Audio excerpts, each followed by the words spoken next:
Okay, it is 12 noon, October 7th. This is a regular Petersburg Borough Assembly meeting. I call the meeting to order. Will the clerk please call the roll? Mark. Here. Jay. Excused. Rob. Here. Scott. Here. Donna. Here. James.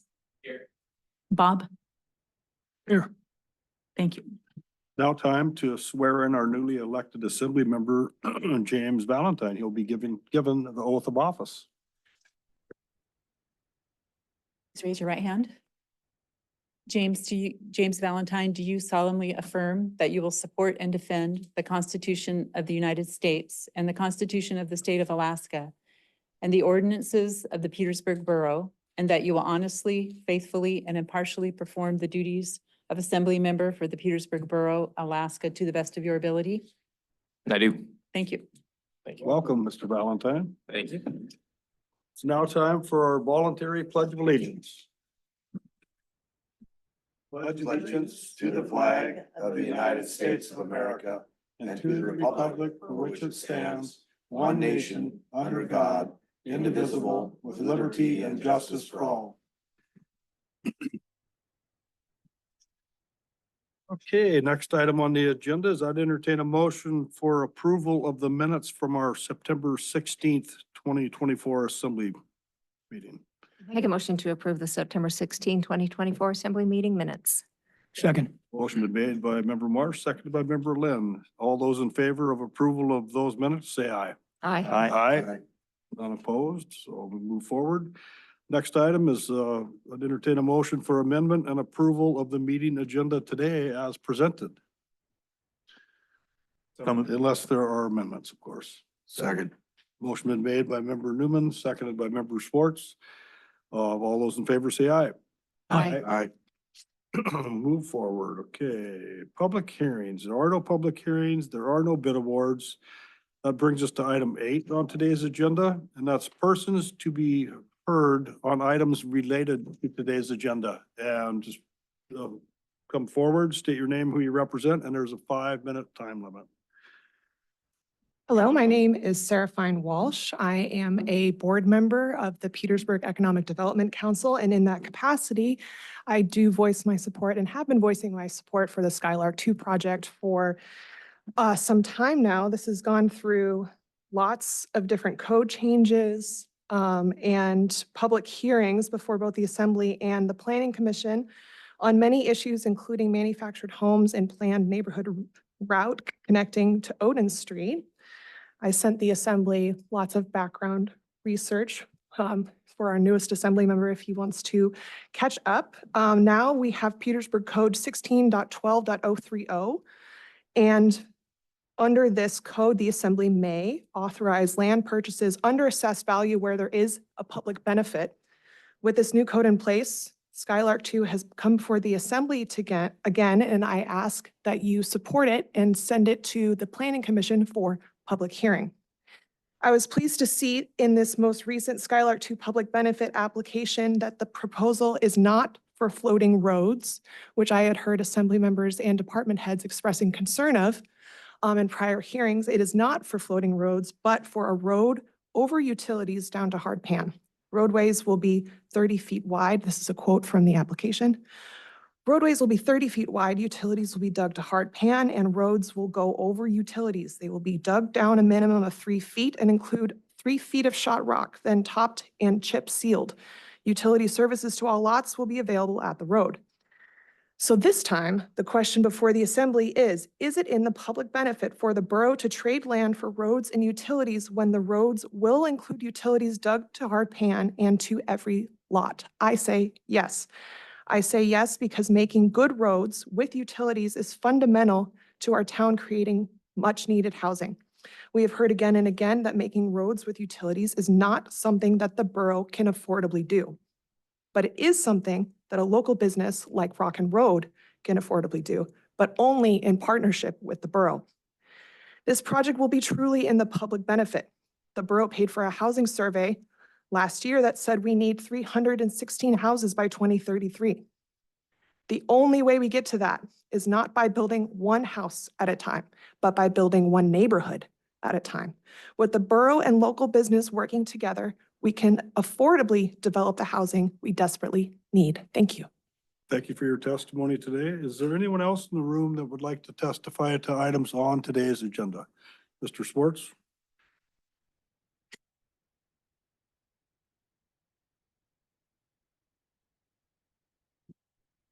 I too am here to speak on behalf of Sig and Amber Burrell's proposal and their project to help provide affordable housing for our young people growing up here and wanting to stay, and others who are unable to afford to own a home in Petersburg.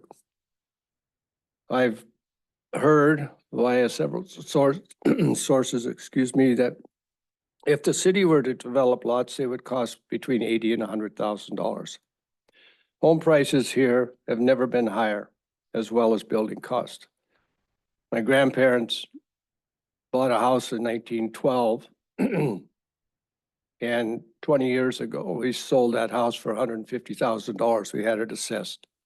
Since then, it sold for $285,000, and it sold for $400,000, and within the last several months, it sold for $600,000. And as you're aware, many, many houses in this town are going for $500,000 to $1 million.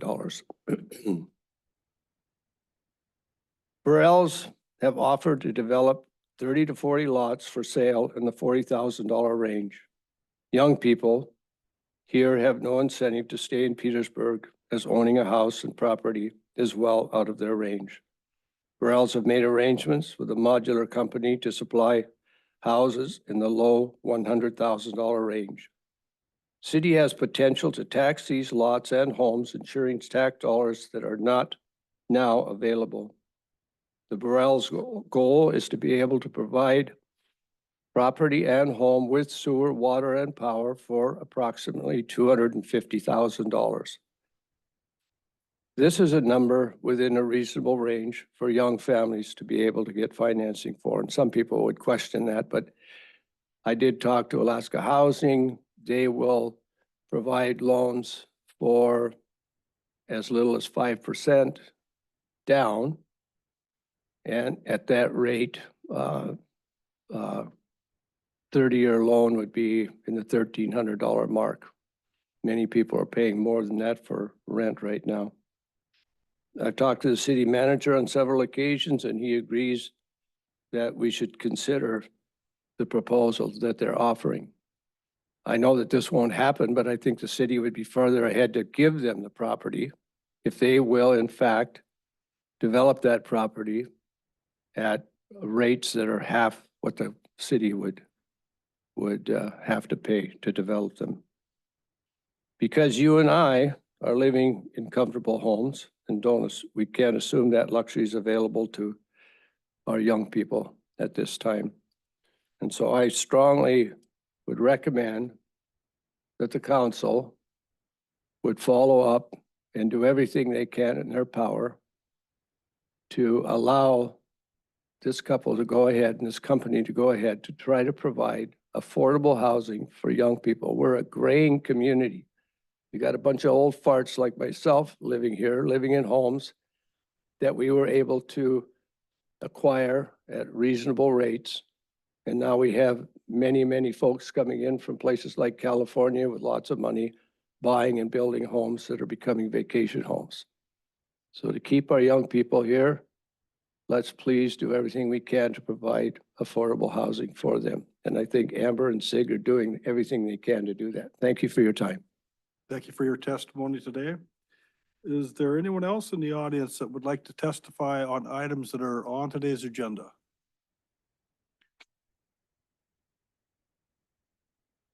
Hi, my name's Amber Burrell. I represent myself, my husband, and Skylark Park. Here we go again. I just hope this time we can come to a realistic evaluation on undeveloped land. Thank you for all of your time and energy. A lot of you have put a lot of time and energy into this, and I really appreciate it. The second thing is I would like to speak on the Banana Point breakwater that you guys got some money for. It would be ideal if you could also do some dredging out there and get that boat launch, so we can actually launch boats at negative tides, or I think it's a one, somebody else could probably speak better at this, but it'd be great if we could somehow incorporate that to the breakwater also. Thank you. Thank you for your testimony today. Anyone else in the audience, or is there anyone zooming in, clerks, would like to testify this? There's no one. Okay, if there's no one else who would like to testify on items on today's agenda, that item is now closed. Brings us to persons to be heard on items unrelated to today's agenda. If there's anyone in the audience that would like to participate in that, now's the time. And I'm assuming there's no one zooming in for that as well. Correct. There are no boards, commission, and committee reports today. Consent agenda, there's one item, and it's PAH LLC doing business as the Trees General Store and RV Park Package Store and Liquor Store.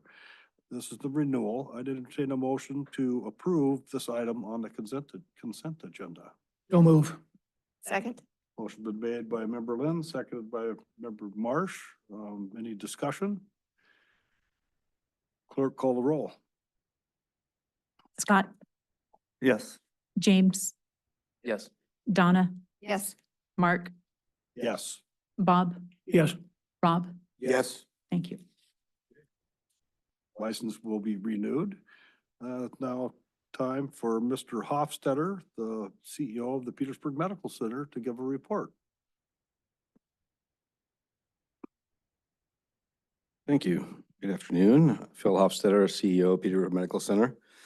I submitted my written report, routine activities, a couple of updates. One is I just want to take a moment and compliment our staff. Nursing staff has been really busy. This summer, since May, we've hit probably our largest census in our inpatient units consecutively for months on end. Doing an amazing job. We also have a waiting list in our long-term care, and so the census has been high in our long-term care, ER, primary care. It's all been very, very busy. So a lot of effort going into that, into the care for the community. Financials, we are doing well as a result of that. Just continuing our recovery. I call it our post-COVID recovery. We've had a number of grants that we did get, some that we didn't. I actually provided a summary just to keep everything on track in case you were curious. Some of those are programs and also some of those are infrastructure grants. From the facility up the hill, I want to thank Rock and Road for their amazing work since they helped us stay on budget and on timeline. That project is moving very well. We're on schedule, we're under budget, and I did sign the contract with the MRI, so that's all of that's moving forward. I encourage you, if you haven't done so, to visit the site every Friday at 5:30. You can sign up online. I also encourage you to visit our existing site. Sometimes it's an eye opener, and that's not getting any younger. There's some new things that are cropped up here that I'm very concerned about. So I think if you haven't done a new tour of the facility or a tour of the old facility, I encourage you to do so. Our patient, on our patient care side, our home health department is approved through Medicaid for the adult day program. That's been an ongoing project for about a year now. It's very successful. It's excellent in our continuity of care model. And they've been working out of the PIA building. Dermatology clinic occurred in August, another successful clinic, over 100 patients were seen. Psychiatrist, we have telepsych with Dr. Sonkis, also seeing patients on a more routine basis. And optometrist, Dr. Kapp, who's just here, also seeing a large number of patients. So, and with that, any questions? Any questions of Mr. Hofstetter? I've seen none. Thank you. Thank you. Phil, for your report. That brings us to the mayor's report. It's a short report today. Mayoral proclamation, Domestic Violence Awareness Month. With the mayoral proclamation attached to this report, I proclaim October 24th as Domestic Violence Awareness Month and October 17th, 2024 as Wear Purple Day in support of domestic violence victims and survivors. So with that being said, I'll turn it over to the manager for his report. Thank you, sir. We need lifeguards, adults, students, whatever works. If anyone is interested or knows someone who is, please send them to Parks and Rec. Our open swims are now limited to 40 patrons due to lack of trained guards. So it's something that's affecting our ability to let people swim. Our fall sprint triathlon will be hosted on Saturday, October 12th at 9 a.m. Registration is open for individuals and teams. Check with Parks and Rec for any questions. We had 126 participants signed up for youth basketball. We still need some help with referees, time and scorekeeping, and backup coaches. Contact Julie Anderson if you're interested. Public Works will be assisting Parks and Rec with adding some more parking spots along the road at Sandy Beach and creating a safer intersection by Shelter 1 entrance and the Raven Roost Trailhead. The amount of park and trail usage, more parking is warranted, and a tree is impeding the safe line of sight. We were going to remove that. It's a big tree that's kind of leaning anyway, along with the stop sign we'll be installing, leaving that parking lot. The year-round restroom attached to Shelter 3 is open. Thank you to Public Works for their awesome work to make it happen. The other park restrooms will be closed. We're actually closed at 4 p.m. on Sunday, October 6th. Public Works crew is going through our snow removal equipment to ensure it's ready when ice and snow get here. This also includes winterizing the hydrants. Assistant Public Works Director Morrell attended the Southeast Conference and gave a presentation on the Southeast Alaska Solid Waste Authority, or CSWA. It's a group we're involved in trying to work together to kind of cut down some of the costs of solid waste disposal. The CSWA board chair is Chris Cotta. He's leading a working group that is developing an action plan for the $500,000 Denali grant that was jointly awarded to CSWA and Southeast Conference. Primary purpose of the Denali grant is to conduct a large-scale study of solid waste issues in Southeast Alaska and recommend the best ways to manage solid waste in the region moving forward. Representatives from CSWA, Southeast Conference, and the City and Borough of Sitka will cooperate on implementation of the grant. Although City and Borough of Juneau is not formally involved, we also intend to work closely with them on this effort, as they have been very proactive in sharing information with CSWA from CBJ's solid waste studies and programs. Our building maintenance crew is prepping our heating systems for rural buildings and getting maintenance issues for the winter caught up. We have our elderly housing entrance repair project that the Assembly approved. It's underway with Steelhead Enterprises starting to stage equipment and begin the preliminary work. With the main entrance closed to traffic, we'd like to encourage visitors and flow of traffic for residents and delivery people to around assisted living, then south towards elderly housing. Please remember to drive slowly and be aware and not to leave any vehicles unattended in the emergency access lane. Department of Energy Section 243 Hydroelectric Efficiency Incentives Grant. That's a mouthful. Agreement has been received, signed, and returned to their deployment office. The total amount of the funding coming to the hydro project is $2.8 million. Issuance of the incentive payment is dependent upon submittal and receipt of various reports and proof of the efficiency gains at the facility, and Carl is working on that.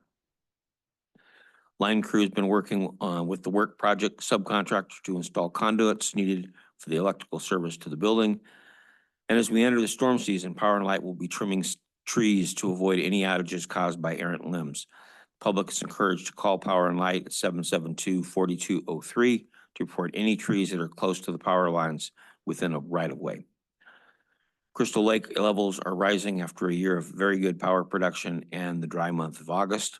Rainy weather in the forecast should bring up the lake up to an acceptable level before inflows slow with colder weather. Electrical permitting has been very busy. Many customers are installing heat pumps and performing other work. As a reminder, details of the local heat pump rebate program are available at the Power and Light page of the borough's website. Reminder to boat owners, harbor staff will be cleaning up floats of water hoses and clutter to make way for snow removal. Also do regular checks on your boats as we get more rain and colder weather. Harbor staff is coordinating with the contractor to organize the demolition of Pacific Queen, scheduled for the highest tides of the season in the middle of the month, and you'll be talking about that later. We are down on staffing at assisted living, so Derek is filling in and staff is working some extra hours to cover missing shifts. Lots of thanks to the RAs for taking care of our residents. We have 1 swing shift and 3 overnight positions to fill. Property taxes are due by 4:30 p.m. on October 15th. Payment options available or online by mail, phone, or in person. Call 907-772-4425 with any questions.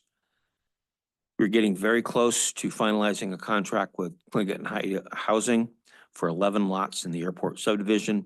Once the contract is approved by them, I will bring it forward for the assembly to review and vote on. Staff members, several staff members and I met with representatives of PIA to discuss potential projects where we could work together for the purpose of benefiting all community members.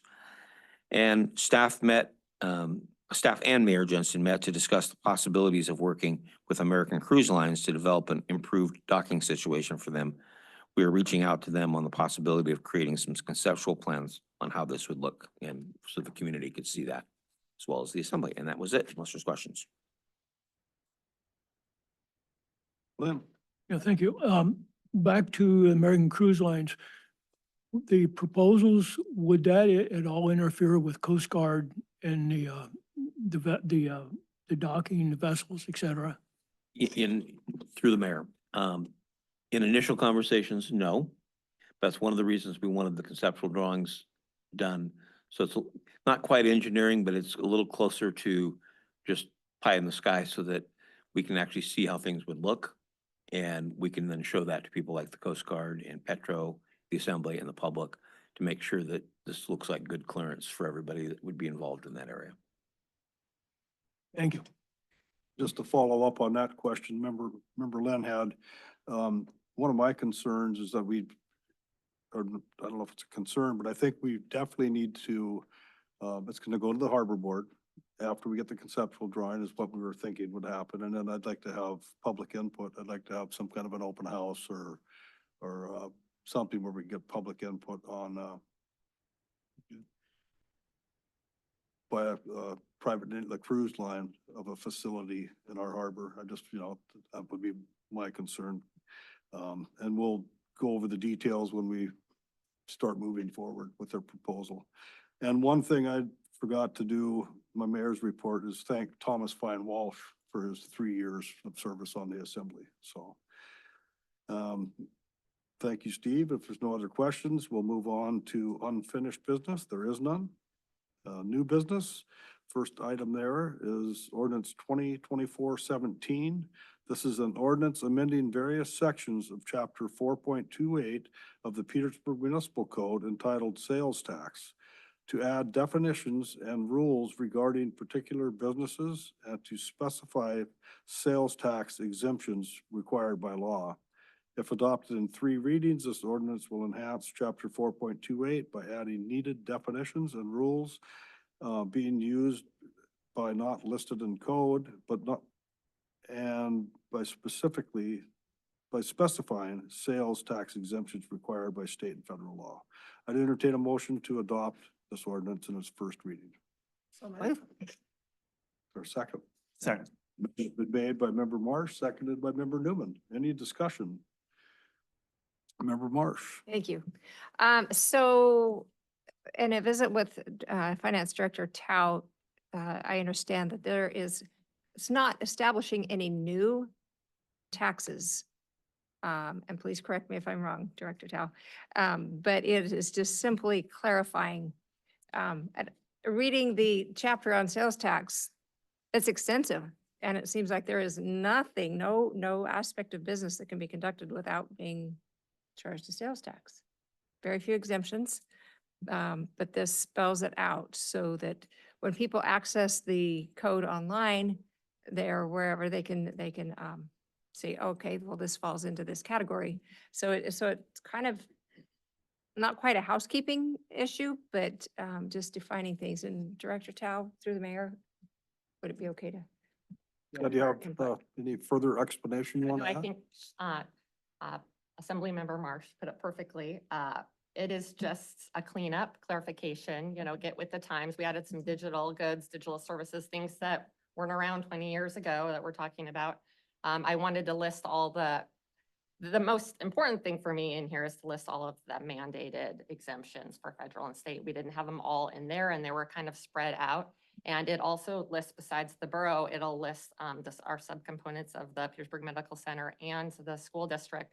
Well, a lot of times vendors call us and say, are they exempt from paying sales tax? And we're like, yes. They're like, it's not in your code. And so now it'll be in our code. It'll be nice and straightforward. And a good rule of thumb to think about is everything's taxable unless it's listed as an exemption. You and I, as we know, can't change sales taxes, can't change exemptions. The voters have to do that. So it's just a cleanup. Thanks. Any other discussion on this ordinance? Clerk, call the roll, please. Bob, Yes. Rob, Yes. Donna, Yes. James, Yes. Mark, Yes. Scott. Yes. Thank you. Okay, ordinance 2024-17 passes unanimously in its first reading. That brings us to ordinance 2024-18, an ordinance adjusting the fiscal year 2025 budget for known changes. This supplemental budget is for both revenues and expenses that were not expected during the time the original budget was put together this spring. 4 of these items are for grants we have recently been awarded as follows: a State of Alaska legislative grant for $30,000 to replace the shooting range boardwalk, a $900,000 Denali grant to rebuild the Banana Point breakwater, a $216,210 grant from the Pacific States Marine Fisheries Commission to be used at Scow Bay, the Scow Bay Turnaround Phase 1 project, and $54,882 Title III National Forest Receipts grant to be spent on 10 sets of turnout gear for the fire department. So they're all listed. I guess I could go ahead and read them so the people listening will understand what the supplemental budget involves. Or unanticipated expenses in the supplemental are an additional $10,000 in the wastewater department to locate and mark the wastewater plant outfall, $6,000 in the motor pool department to upgrade the tire changing machine, $5,000 in additional cost for the purchase of a public works pickup in the motor pool department. Did I read that right? I think so. $5,000 for the advertising for debt authorization prior to the election and for the lead service time identification advertising. An additional $215,000 for the harbor's dock shed, estimated at higher than budgeted. And approval, if needed, to go out to bid $16,000 for the temporary building official position in community development until the current building official has all of his credentials. The fire department's replacement values for vehicle insurance coverage was determined to be inadequately low. Replacement values have been increased and thus increased the fire department's vehicle insurance cost by $41,954. $20,000 to replace the water department's sludge pond backwash pump, which has failed and cannot be rebuilt, and $8,500 for the sanitation department's hazmat event earlier this year, which cost more than anticipated. Lastly, 2 ARPA grants are expiring at the end of December, so we are broadening the allowable expense description to make sure we can spend the entirety of both grants in the little time we have remaining. So I'd entertain a motion to approve this ordinance in its first reading. So move. Second. Motion made by Member Marsh, seconded by Member Lynn. Discussion. Member Marsh. Thank you. I would like to make an amendment that we remove the Denali Grant Banana Point Breakwater item so that we might have an opportunity to discuss that on its own. And then part 2 of my question, unrelated to that line item, is we have an event, a hazmat event. Do we have a description of what happened? Okay, first of all, can we handle these one at a time? So, For sure. Is there a second for the original motion to remove, I believe you said the acceptance of the $900,000 grant? Correct. Is there a second to that motion? Second, that proposed amendment fails. And you had another amendment you were going to propose? Not another amendment, just that we have a note here that the hazmat event earlier this year cost more than anticipated. I wonder if we have a description on what that event was. Manager Giesbrecht. Sure, that's actually for hazmat disposal, our annual household hazardous Okay, material. so that wasn't a specific. No, yeah, Sorry. the vendor that provides that for us came in high on what we anticipated the number would be. Yes. Any other discussion on ordinance 2024-18? And I'd like to remind people that, Member Lynn. Yes, I have two items I'd like to discuss. I'll take the easier one first. I'd like to take a look at that vehicle insurance. We went from increasing to the insured value to current replacement value. And if I understand, there's a number of these vehicles that are just about at life's end. And so if we increase the value to current replacement, does that mean the value today or the value of what they're worth today or the value of a replacement vehicle? One. But then on top of that is why, if you're paying into a motor pool replacement. And so in addition to that, we're paying this and we're paying into a motor pool replacement. If we do that for 20 years, as I see it, the net increase in costs without inflation is over $600,000. What's the difference? Why, I guess my question is why are we paying for full replacement when we're also paying in the motor pool for replacement? You know, what do we get out of this? What does the public gain from all this? And I guess I have to ask the question. You're the mayor. So it's a lot going on with insurance in today's world. So the first thing is, we found out during the motor pool fire that we had a few years ago that insurance doesn't necessarily cover the contents of your vehicle as much as it does the vehicle itself. And we found, particularly in emergency services vehicles, so ambulances, fire trucks, police cars, they have a ton of stuff that adds up very quickly that wasn't covered in our policies. So placement of the vehicle does not include the computers, the added stuff that's put in there. So that was a big part of the increase. To your question about motor replacement value, insurance companies, primarily due to some major hurricanes and actually wildfires in California, have been taking a bath. And they have changed all of your policies to where we have to check several times, you know, in multiple years, what the replacement value of that particular thing that they're going to insure is, or they won't insure it at all.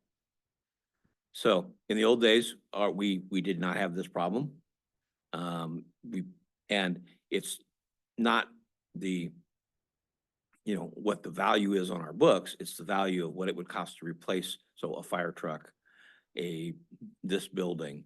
So our insurance is likely, as values went up for construction costs, insurance prices have gone up. And it's becoming a bigger and bigger issue with our budget, is trying to balance it because these costs are going up. But yeah, it's no fun. I mean, the fire truck one was, if I may, Chris, what vehicle was it during the motor pool that we really, when the motor pool fire happened, that we ended up with some of those issues? You mean a One where we had the contents concern. Okay.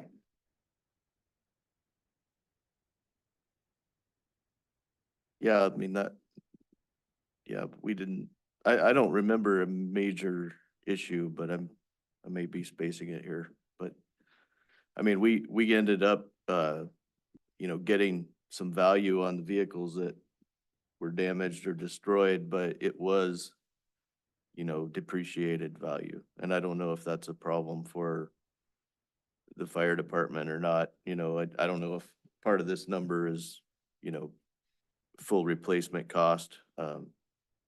But yeah, we didn't end up, I guess, in a bind after the fire, we were able to recover, enough, damages that we felt like we were kept whole at the end of the day, as far as the vehicles go.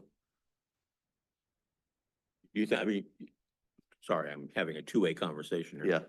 So to Bob's point, if we didn't, I don't know that we could get non-replacement value insurance, but because we're accounting for it in the motor pool fund, would you feel comfortable, lowering those values? Are you talking to me or Aaron? I'm just making Yeah. a general statement. Mr. Hankins, do you Yeah, have a as response? far as I know, we're covering motor pool insurance that we provide to the different departments covers, actual value at the time vehicles damaged or destroyed. And that's how it was handled in the motor pool fire. It isn't, new cost. For instance, the power and light truck that was damaged, we went through quite a process with them, when that happened, to figure out what the value of that vehicle was. As I recall, the body was included in that amount. We had to go through, what's it gonna cost to repair versus replace? And we ended up getting an amount from them equal to what they said the vehicle was worth at the time, which we applied toward the cost of a new power and light electrician's truck. So as far as I know, that's how we're insuring all the vehicles within motor pool, not to full replacement, as in if you have a 20-year-old vehicle, it burns up, you can go buy a brand new one. It's gonna be the value that's equivalent to what that vehicle is worth at the time it suffers the loss.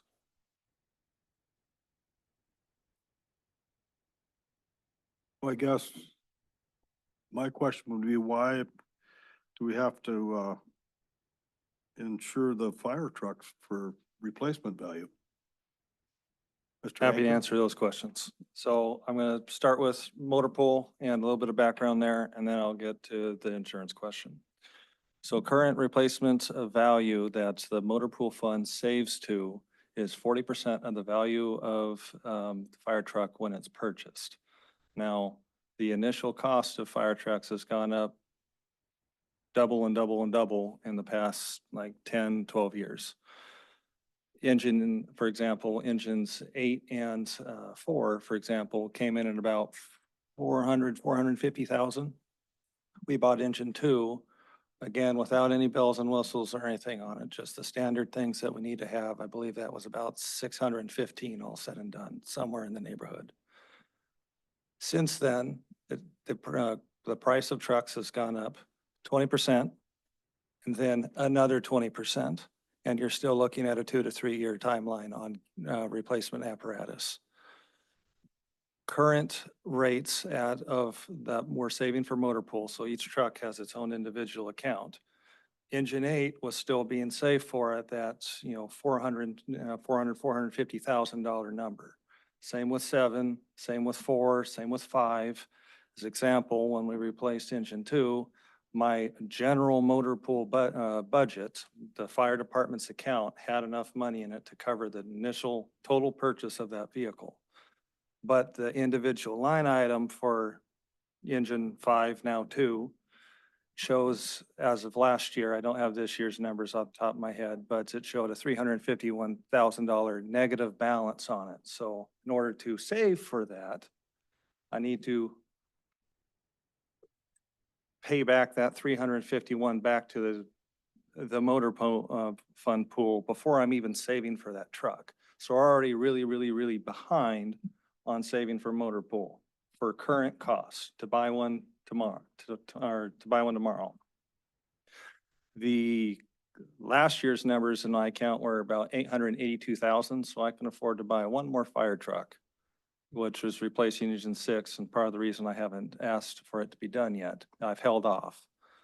I'm trying to see if I can get a grant to do that to catch us back up. But if I expend those funds, then essentially my motor pool balance is completely wiped because it hasn't been funded to current costs. So that's motor pool. So that's where we're at. The reason we went up with the insurance rates is start with the question for, as they said, power and light vehicles and the equipment in them. And then it led to a conversation where the only vehicles that do cover the equipment that is in them is fire department vehicles and police vehicles. And I'd led to a deep dive into what we were insuring those vehicles for. And again, we were insuring them at those original rates at which they were purchased, with the exception of even with engine 2, which was being funded at its current value. Sue Erickson of P&W Insurance is the one who holds our policies. And after talking to her, she says there's 2 values that you can assign to a truck. There's replacement value and then there's stated value. You get funded the one that's lower. So if your stated value is higher than replacement value, you get replacement value. Based on her recommendations, we updated them to the current value of what it would cost to replace those engines, as well as the ambulances and any of our other vehicles. And that's why the inflated number is they were being valued artificially low across the board. And because they hadn't been touched in a very long time, you see this big swing. Berlin, you have a question? Yeah, I would follow up to that. So seems to me then we have these vehicles, the emergency vehicles in a separate pool, separate insurance pool essentially from all the other vehicles we have. And I still have a problem, I guess I have 2 questions and a question, but I still have a problem with taking the older vehicles of which we have there and paying for full replacement value on that. But I guess the basic question, have we paid the bill for this already? I don't believe so. Have we? We have. So initially, I had intended for this change to occur at the fiscal year, but I don't directly receive those bills. They come to me through Motor Pool. I thought that had been done and that I had reported the actual number. Somewhere that got lost in translation. And then Jody got the bill and was like, where did this come from? And it came because we adjusted the rates. Yeah. So I guess when you answered that question, I remember Lynn had this $41,954 has already been paid. According to Jody, yes. So. One also thing that I would say is, for example, engine 6. So in its current motor pool fund, you have about 300 to 350,000 saved up in motor pool by itself. So you're going to end up in another situation, just like engine 2.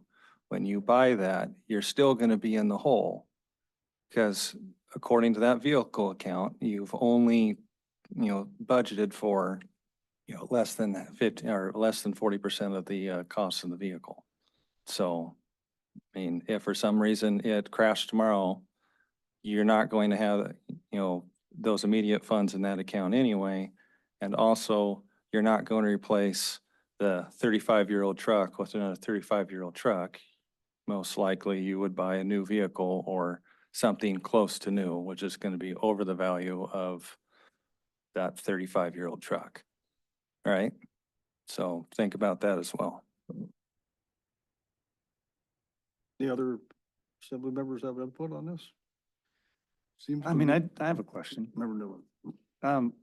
Why, if it's already been paid, why is it on the supplement? Why are we approving this? Budgeted. Pardon me, remember? Wasn't part of the budget. The fire department only budgeted about $15,000 for our vehicle insurance. And so the additional amount wasn't in the budget, and that's why it needs to be. We have had one other supplemental budget this year already at the very beginning, but by the time we got this invoice, it was over. And so now we're bringing it up now. Another question. So when you talked to the insurance company and you had the quote for the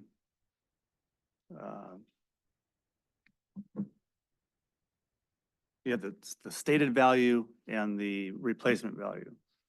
Did you get a quote for the stated value? I did not get a quote for that stated value. She asked me, we went at replacement costs for what we had been quoted. And then, inventoried the numbers of the tools that were on board, came up with a value. And then I did not actually get that quote. That normally goes through Motor Pool, which handles the titling of the vehicles, the insurance, of the vehicles and such. And I don't know if they actually received that invoice or not. So when it came time to budget, to make my budget for the year, and I had, got my numbers from Chris, I thought that had been reported because we had talked with Sue about doing that at the change of the fiscal year. So that did not, somewhere that did not end up in Chris's hands to give to me, so I couldn't report it, which is why it's underfunded. Member Lynn? Yeah, let it go this go around, but I think we need to retake a look at maybe what we're taking out in motor pool, 1, and 2. Are we consistent across the board in our insurance? How are we dealing with all the insurance liabilities, et cetera? Maybe that needs to be also looked at as we go along. Thank you. Yeah, thank you.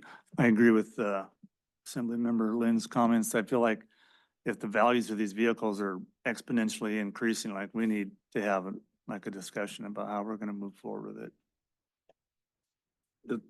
And we're asking for $42,000 more. That's almost 3 times more than the $15,000 that was budgeted. And if that $15,000 was the budgeted amount for the current value instead of replacement value, it seems like we're paying too much for insurance. This might be a little bit off topic, but I mean, these fire trucks, I know they meet a, useful life period probably when you can't get them, but they don't have any hours or miles on them. And I brought that up when we agreed to purchase the last fire truck. So I think it's something we need to revisit, but at this point, so we're looking to add to the budget $42,000, but we've already spent that money. So we pretty much have to spend it. Member Newman? Just another comment. Thank you. It's we all have boats here. It'd be like the insurance company insuring your boat for your replacement cost rather than like fair market value. So it almost seems like they're trying to cut their losses and hedge it against other people buying insurance, I guess. But I think it just seems really unusual that an insurance company would require us to insure for replacement value when if we were to sell that vehicle, we wouldn't get anywhere near that value. It just seems out of Through the place. mayor, one of the things that drove this, I sit on the board of API Insurance Company, was a school up in the, Yukon that cost like, 25 million to rebuild. And then it burned down, and the next time they had to go do it, it was double that to rebuild. So there's been a big push in the insurance world to go to replacement costs. So in other words, if this building was to burn down, do you want to be able to have enough money set aside, or from the insurance company to rebuild this building like it is, or you're just going to take the lesser amount because of what you're insured for? And it's made it difficult for insurance companies and people like the borough to keep up with what those values are, because construction costs keep going up. And they're basically saying, insurance we're not gonna give you, if you insure it for $100,000 and it burns down, we're gonna give you $100,000. You can't come back to me and say, well, it's gonna cost $200,000 to rebuild it. they don't want to do that anymore. Because that's our old policies. We're that way. So we've seen valuations on our municipal buildings go up significantly. And it's driven, I mean, not just this, but it's been driving insurance costs as the replacement value has gone up. So the cost to replace, this building is more than what it's probably even valued at because of the construction costs. Anyway, I mean, you're right. I mean, we can bring Susan over, and have her talk about some of this, and that may help everybody's understanding. Just a follow-up to that is that although we have here a motor pool replacement fund that to me should offset some of these, and yes, I know that continues to, the prices continue to go up. But do we need to, it's a rhetorical question, but do we need to relook at what our, what we're charging for replacement each year? And should that offset insurance? And I think that part to me is one that really needs to be looked at, and I'll leave it go at that. Thank you. I have one more item I'd like to address, if we could. On the fire truck insurance part of this, it's the communication, if the motor pool gets the statements and the fire marshal or member, Mr. Hankins is supposed to, put in his budget what the insurance is. If there's a lack of communication between the two, that, that could potentially, well, if it would have cost us it already cost us the $42,000 already. So, just.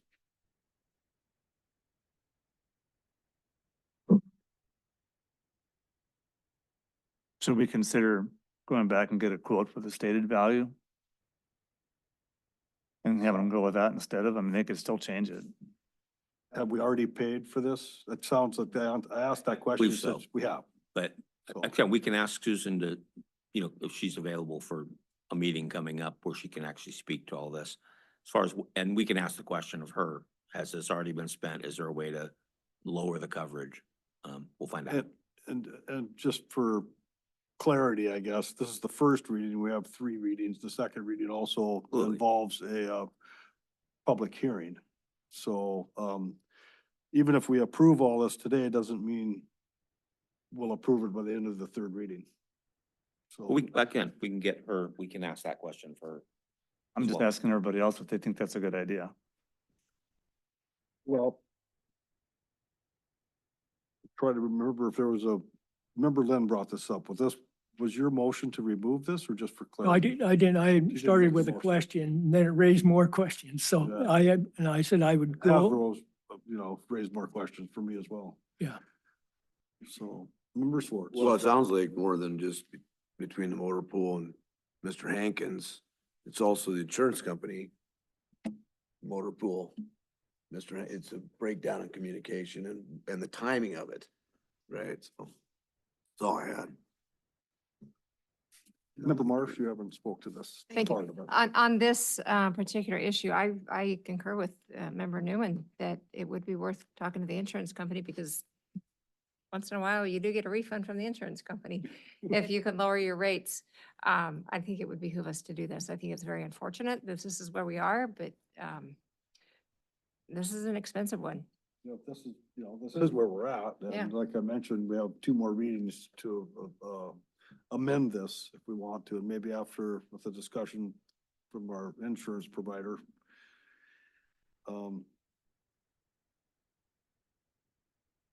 Maybe go back and insure it for current value instead of replacement value. I know you're not gonna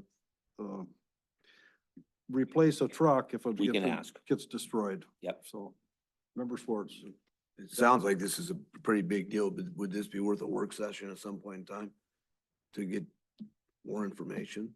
I mean, and not Possibly, but I feel with 2 more readings and a public hearing at the next one, if people are listening or if people are paying attention, does this take place with all other departments for insurance for vehicles as well? So, I mean, if you add it all up, I mean, this is 42,000 one amount, but if it transfers over to the entire fleet of 100 vehicles we have, or whatever it is, that could end up being a lot. well, we're talking about buildings as well.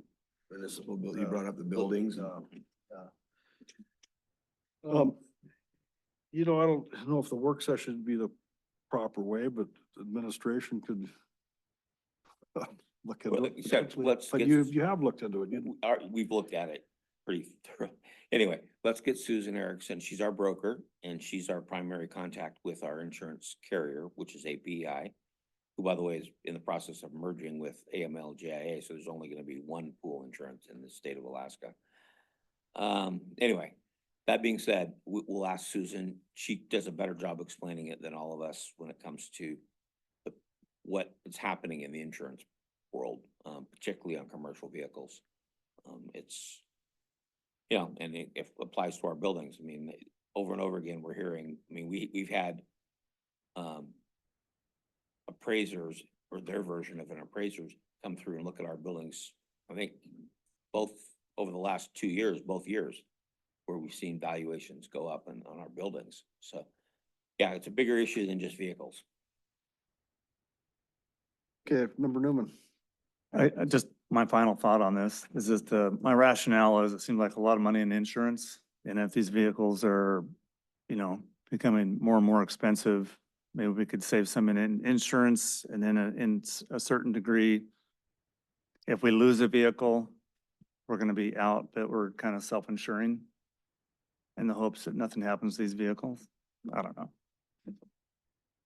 Well, like I suggested, we have 2 more readings. We could, unless, an assembly member wants to amend it, remove it, then it'd have to be put back in. It's money already spent. That was my, remember, Len? If I can move on to another question I have.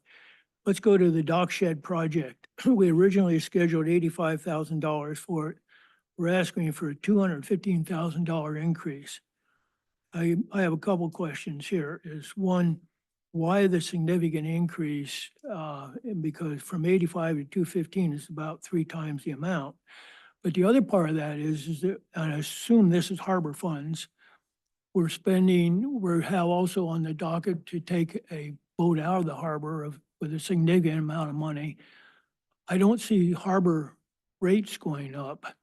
And with this project, if you had to look at everything we have to do with this project, should we be going ahead with this project or should we be doing something else? I know one of the things that, you know, has been pushed to have additional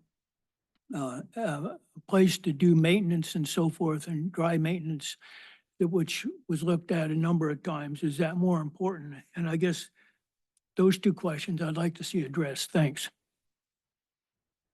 Any other discussion on this, budget amendment? Member Marsh. Thank you. So then with all of these, I won't say surprises, but extra costs, we're now looking at, by accepting the Denali grant for the Banana Point improvements of $900,000, we are obligated to come up with a $90,000 local addition to that. I'm 100% in favor of improving Banana Point. It is a highly used area for safety, for convenience, for launching your boat at any tide. It just would make sense to do this. But so if we have the $90,000, we have the $42,000 with the additional insurance, and now $215,000 with the harbor dock shed replacement. I don't think we can afford it. Rough math, that's like close to $350,000. And we already dipped into our reserves to fund the school per their request. And, you know, we love the schools and support them and our students and our teachers. But somewhere we've got to call it. We can't do everything. Member Newman. The harbor department is an enterprise fund. So that money comes from there. It's not coming from the general fund. Right, so, I'd like to, you know, mull this over in my own, for myself, you know, in my, you know, between now and the next meeting, and then, if we, like I said, even if we pass it, like, you know, presented to us, it doesn't mean that's how it will end up. So, I'm glad we had this discussion. I'd So with that being said, I would like to make a motion. Table it? No, I'm sorry, I spoke out. You know, I don't know if that's necessary, but if you want to make that motion, is there a second to that? I mean, do we have to have a time certain? Yes, so let's, let's postpone it till the next reading, to the, then we'll be talking about it anyway. Clerk Correct. Thompson, Tabling something actually kills it. You're gonna want to postpone to a time certain if you're not going to take action today. Okay, I would like to make a motion to take out the fire department's replacement values for vehicle insurance coverage. And so we can further look at the option of getting a stated value quote. is there a second? Second, Member Marsh, so Member Newman has made a motion to remove the $41,954 for the fire department's vehicle insurance cost. But, so discussion on that amendment. Member Marsh. yeah, I'm, because in 2 weeks, we're going to meet again to have a second reading on this. I wonder if during that interim period, we would have time to investigate and have some answers. So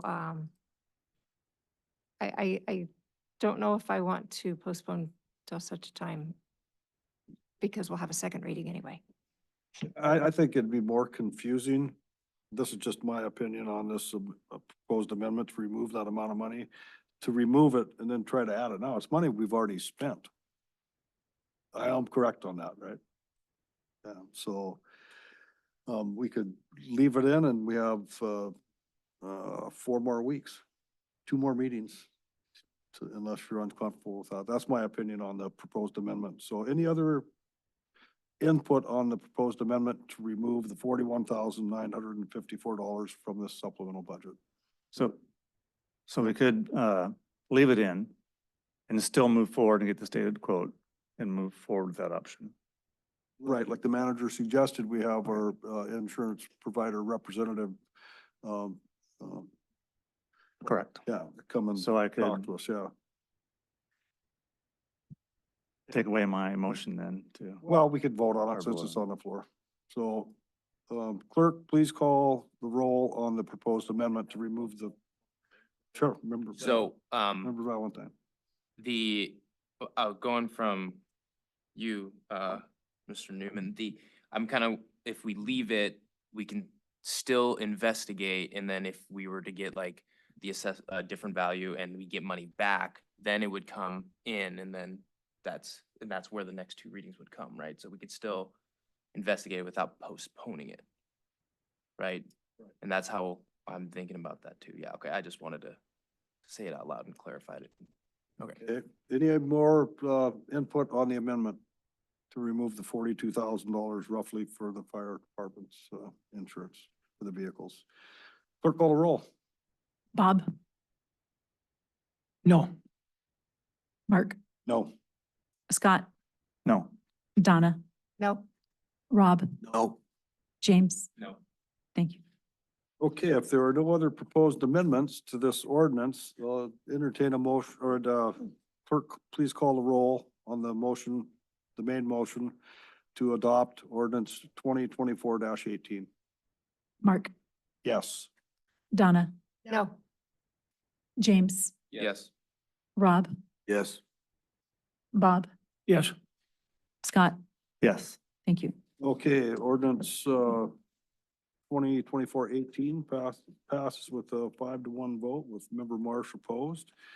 That was not very confusing.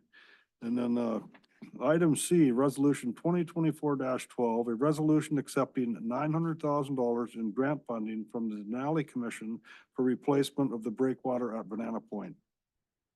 If approved, this resolution will accept the grant funding and authorize a 10% match of $90,000 by the borough from the general fund or other in-kind services to replace the existing floating breakwater system at Banana Point Boat Launch. I'd entertain a motion to approve or adopt this resolution. So moved. Second. Motion been made by member Newman, seconded by member Lynn. Discussion. Member Marsh. Thank you. So yes, I don't think we can afford it unless we have, what are our options for our in-kind match? Do we have any ideas? Is it land? Is it, what can we do? Manager Giesbert, some Through input. through the mayor. So, quick backstory, we applied for this grant. We used the land itself as our match. And that was viewed as okay by the grant writer. Denali did not feel that way. And they notified us last week that no, we would have to come up with a 10% match or $90,000.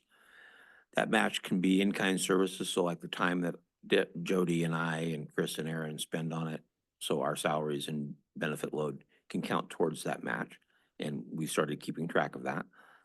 I checked 2 years ago, the assembly approved the actual engineering for this, about $17,000. It's already been spent, and that can be counted towards the match as well. And then there's another item on here for $25,000 to do the permitting and stuff if the project was, so that also could be counted towards that match if it goes through. So comes down to it is some of those in-kind, meaning us spending time on the project, can be counted towards the match. But there's not a whole lot else other than engineering that can be used for that purpose. In full disclosure, we also have another grant for Banana Point of $2 million sitting in federal appropriations right now. We do not know if that'll get finalized. But that's one of the reasons that, if that comes through, that we wouldn't have to accept the Denali grant. But if it doesn't come through, then we have no money to do the breakwater. So it's a tough call. Did I somewhat answer your question? Okay. Member Lynn. Yeah, follow up to that. What we have is 900,000, but let's say the engineering estimate comes in at 700,000. Are we still obligated for the 90,000 or do the amount we use? Through the mayor, it's 10% of whatever amount we use. Yes. Okay. And the second part of that question, if we go ahead and approve it, then we get the federal money, can we then, give the money back to, or go back to Denali, or what's the process? Through the mayor, because of the timing issue, probably not. The federal money is an appropriation from Representative Patola and Senator Murkowski that if we get it, it'll be like January of this year.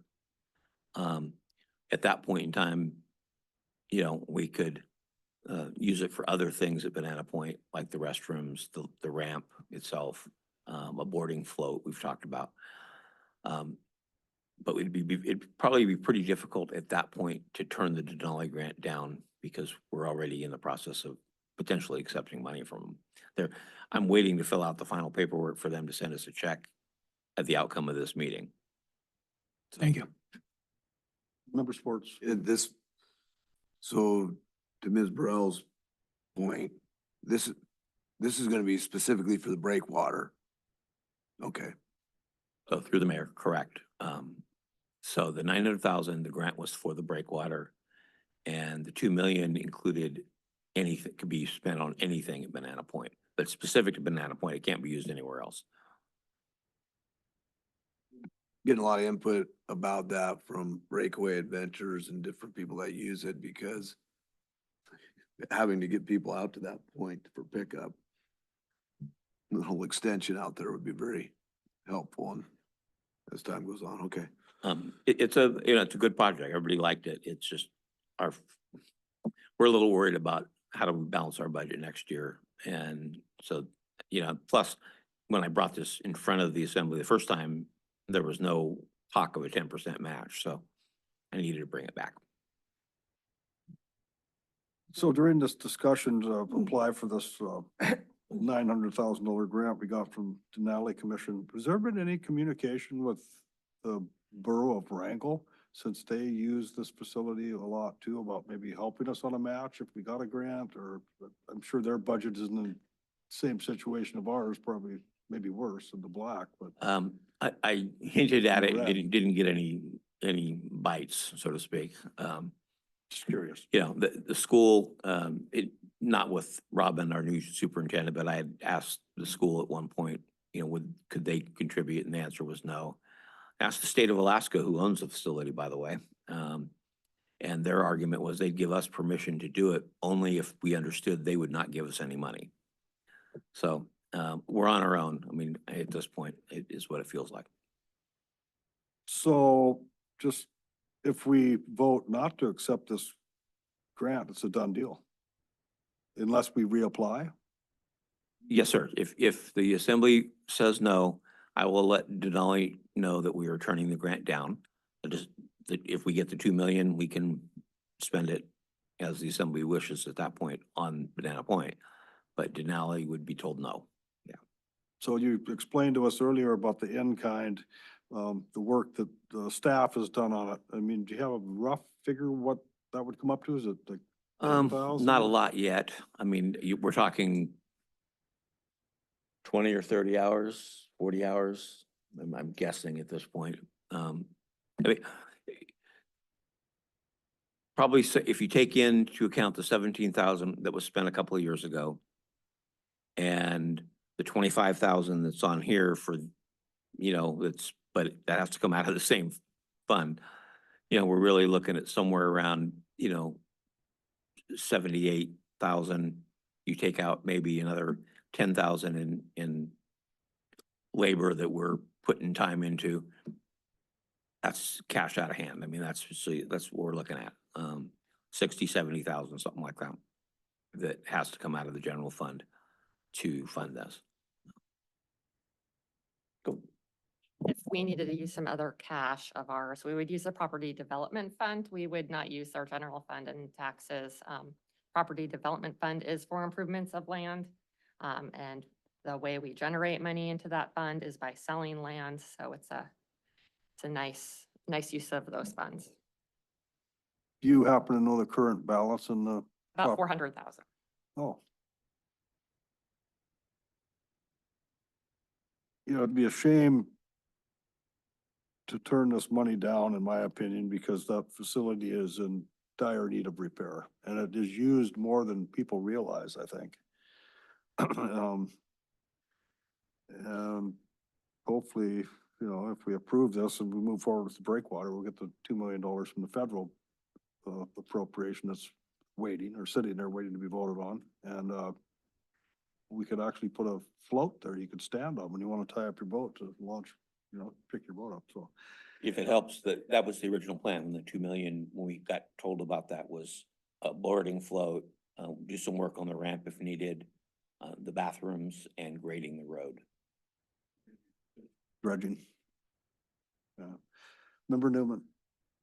So this $900,000 with the 10% match is just to replace the breakwater. Correct? Through the mayor. Yes, sir. Yes. That's based on 2-year-old information. Correct. To the best of our knowledge. And the breakwater really is only necessary on a hard westerly. And what we really need out there is like what Amber said, is dredging and an extension of the ramp so that people don't have to walk in the mud when it's pitch black on a minus tide. And that would be better served by if we're fortunate enough to get that appropriation for $2 million. Through the mayor, yes, sir. We could not use the 900,000 to do dredging. That was not listed on the grant application. The 2 million, we included everything. The only value to that breakwater is on a westerly, which is in the summertime. So anyway, food for thought. Okay, any more discussion on resolution 2024-12? Member Marsh. Thank you. I don't know if it's appropriate or not. Would it be okay to ask Director Tao her perspective on this? Do you feel comfortable that we could come up with the $60,000, $70,000 to make the difference? I feel comfortable with this. I helped not write the grant, but I was part of the process, and I think it's a good use of the funds. Coming out of the property development fund? Yes. Okay, thank you. Okay, if there's no other discussion, will the clerk call the roll? Donna, Yes. Rob, Yes. Scott, Yes. James, Yes. Mark, Yes.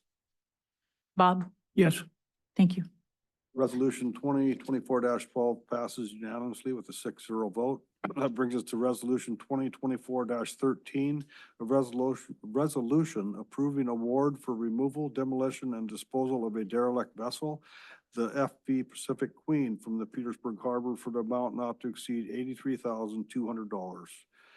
The assembly approved the hire of Bucks Marine Service to dispose of the fishing vessel Pacific Queen at a cost of $83,200 at the September 3rd, 2024 assembly meeting.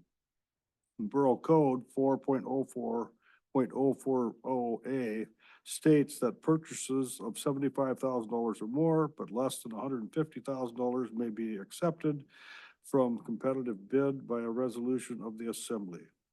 May be exempted. Accepted. Okay, got that right. Approval of resolution 2024-13 will satisfy Borough Code requirements. I'd entertain a motion to adopt resolution 2024-13. I make a motion to adopt resolution number 2024-13. Second? Okay, there's been a little bit of a change recently, like over the weekend. And I'd like to ask our harbor master, Glo Wallen, to explain how this situation has changed. There's since the original resolution was drafted, and we might be, then there'll be a motion potentially to amend this resolution. So Harbor Master Wallen. Thank you, Mr. Mayor. So just a little background, the Pacific Queen has been on our radar since April. And we went through all the steps that it's outlined by the code. And long and the short of it, it was open for bid for 30 days. The bid opening was scheduled for Thursday at 10:15. And there were no bidders, surprise, surprise. I didn't have anybody even tire kick it the whole time it was the bid opening. So at that point, we went, okay, well, we have the authority to get into a contract with Bucks Marine. And he came to town, he brought equipment and he came to town, he was standing there. And so we started then the conversation about what the contract would look like. And through our attorney, we drafted a contract and it went back and forth. And by Friday afternoon, it just got so convoluted and they walked away. So here I was with nowhere to really go on getting this boat out of here. So before quitting time, Sam Buck came back and offered for the same amount, the $83,200, to remove the Pacific Queen from the harbor and take all responsibility that goes with it with him. And he would tow it to a private location that he has. He's in this business and he does this for other places. And so he offered that to us. I contacted Steve. We worked back and forth with the attorney over the weekend and came back with this proposal of a transfer and removal of the vessel from the harbor and for the set amount of the $83,200. And it's what we're hoping that you would approve that to be done with this boat. It would leave the harbor. This was just brought to my attention like 10:30 this morning. But it seems like, in my opinion, it'd be a good idea. We need to get rid of boats, not only this one, but other boats that are in this state of condition in our harbors. And also this proposed amended resolution, or to amend this resolution to 2024-13A would actually save us money, because the first resolution that I found out this morning did not include the weight of the debris that was gonna be, broke down from this vessel. It'd have to go over the baler. So we'd be paying also, whatever it weighs, 200,000 pounds, it's a pretty good size old waterlogged wooden boat. We would have been paying that too. It could have been another 10 grand or more. So if this Buck would like Buck Marine Services proposed this, I think it might not be a bad, way to go. So any other discussion on the resolution 2024-13, or would someone like to make a motion to amend the resolution to 2024-13A? And that's what has been, a copy of that has been given to us, and if people need time to read over it, if we make, if the motion gets made and there's a second, then we can take a 5-minute break and digest the new resolution if people think that's necessary, and then move forward. I make a motion to amend resolution 2024-13 by substituting resolution 2024-13A. Second. Second. Motion been made by member Newman, seconded by member Lynn to amend resolution 2024-13 and turn it into resolution 2024-13A. Do people think they need time to read through the changed resolution? We could take a 5-minute break, or we can move forward.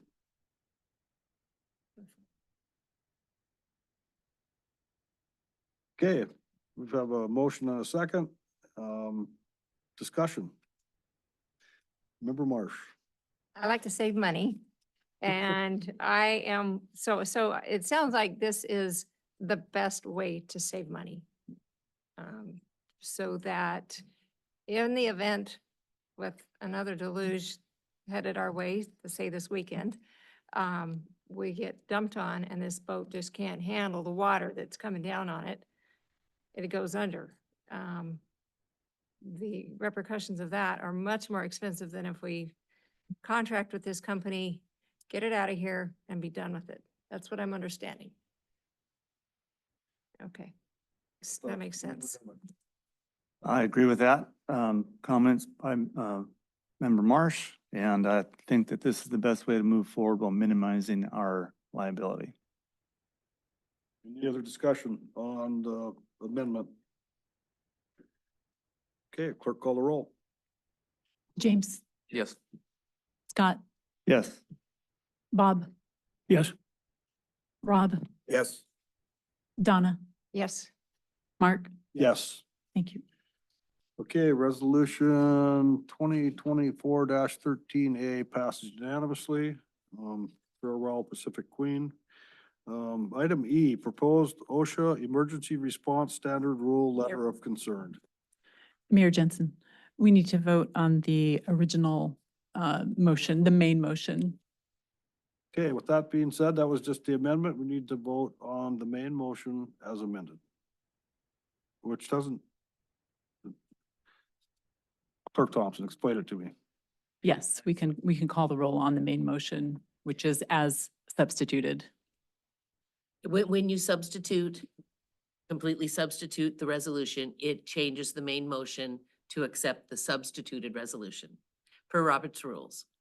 I thought we voted on that. We Okay, voted on just the amendment part. okay, we'll vote on the new resolution 2024-13A. James, Yes. Scott, Yes. Bob,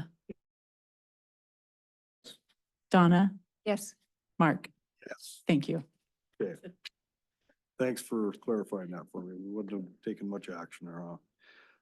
Item E, proposed OSHA emergency response standard rule letter of concern. The Occupational Safety and Health Administration, OSHA, has proposed a rule to replace the existing fire brigade standard to reduce the risk of occupational hazards experienced by fire and emergency responders. If finalized in its current form, the rule would have a devastating impact on our small volunteer-based fire and emergency services department because it doesn't recognize the differences and ability to comply between larger, well-resourced, professionally paid urban fire and emergency services departments and smaller volunteer-based departments like in Petersburg. If approved, this letter outlining Petersburg's concerns with the proposed rule will be sent to Alaska's Senator Murkowski, Sullivan, and Representative Peltola. Excuse me, I entertain a motion to approve sending this letter. So move. Is there a second? Member Newman, did you second it? Motion made by Member Lynn, seconded by Member Newman. Discussion. Member Lynn. Could we ask Aaron to give kind of a brief explanation of what this means? It gets fairly complicated, and I appreciate him, by the way, putting this letter together because I think it's really needed. It would have a devastating effect on our volunteerism in Petersburg. So there's two agencies at play here. There's the National Fire Protection Agency, and then there's OSHA itself. What the fire brigade standard update is trying to do is implement recommendations from NOAA and make them mandatory. So as an example, we'll just go back to fire trucks. So NFPA standard is that at 20 years, they retire a fire engine from frontline service, and within 30 years, retire it completely. Can't use it anymore. OSHA makes it mandatory at 20. So that necessitates the immediate retirement of my 1994 Pierce pumper, which is engine 6, my 2001 Pierce pumper, which is engine 8, and my mini pumper, which is known as Squad 1, and the search and rescue truck, all fire apparatus, because it's all under one umbrella. All that gets retired immediately, and including our 2006 tanker. So those would need immediate replacement or just retirement from our service altogether. And then in another 2 years, I have my Medic 2 and engine 4 also come up for replacement. And so all those immediately get retired, and at the cost of $850,000 per fire engine and about $450 for an ambulance. Don't know if we'd replace the mini pumper as is. We'd probably go with something different. Tanker, you're looking anywhere from $350,000 to $500,000, depending on what you get, who you go through. Just depends. It also makes medical screenings for all of my volunteers that are exposed to 15 fire incidents or more within their career. So if you're standing by on a fire scene, you're EMS or something, you now get medical screenings and you're not exempt from them for, the rest of your firefighting career, which the borough would be on the hook for. And some of it you can't do at PMC, so now you're paying to ship these people out. And it could be half my department, could be the whole department. You're sending 70 people out of town in separate times because you can't send them all at once because you have to leave volunteers behind. That gets expensive. Also, it makes the training requirements a lot more onerous to participate in the fire department. For example, we do a modified firefighter 1 course where we take the parts that are relevant to what we do here in Petersburg, because a lot of firefighter 1 focuses on hazmat that we just don't see here. We don't have trains full of chemicals going through. I mean, we have diesel, ammonia, and propane. And then small other amounts in non-reportable quantities. We cut out a lot of that stuff that they'll never see, so that we're not wasting the volunteers' time trying to get them initiated into the firefighter program. This would necessitate every firefighter would have to be a firefighter 1, and then my officers, of which I think only 1 or 2 are actually firefighter 2, they would be required to be firefighter 2 as well as any driver operator of those trucks, and that wipes all but Ryan out of being able to drive a fire truck.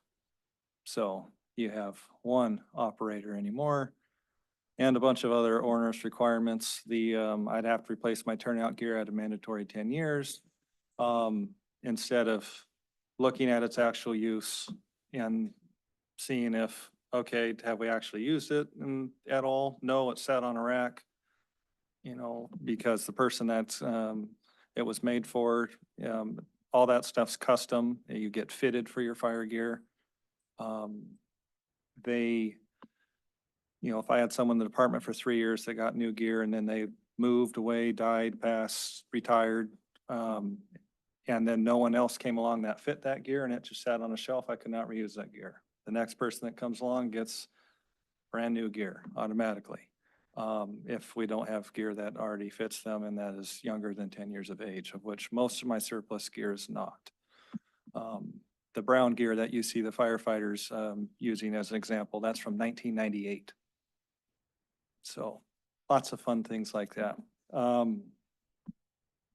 I would sign the letter and ask them for an exemption. There is one letter in here that came back from OSHA, federal OSHA, and they have said that they are still looking for input on this so they can figure out where to draw the line in their exemptions. They're having a hearing November 12th.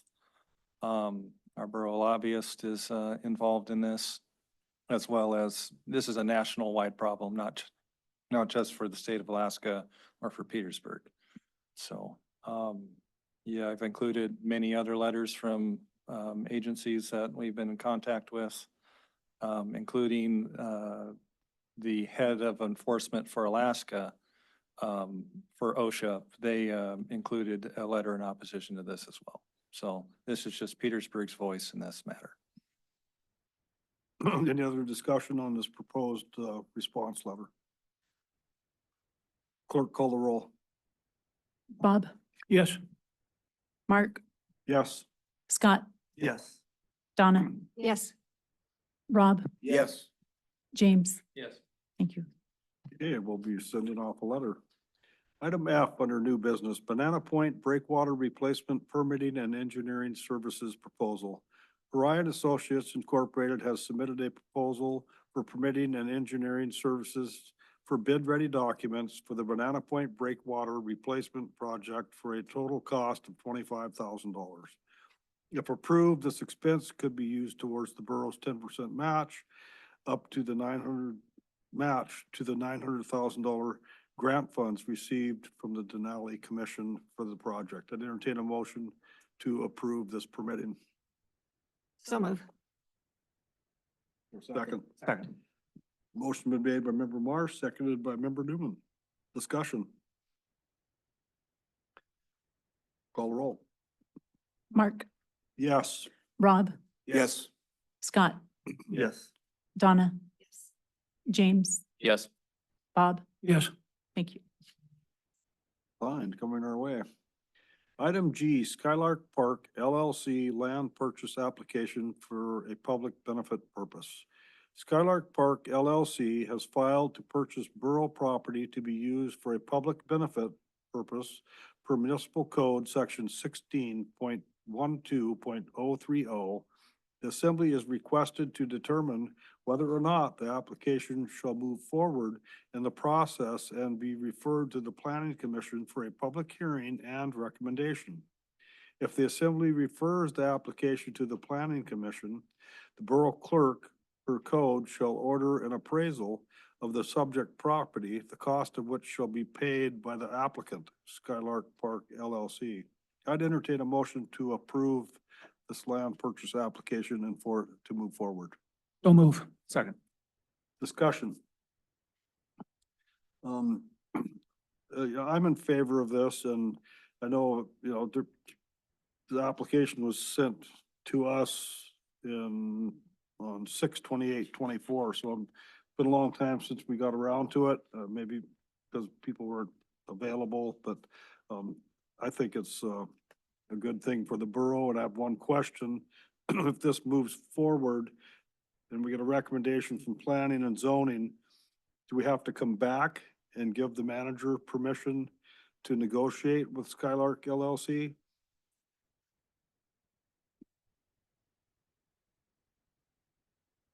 So no.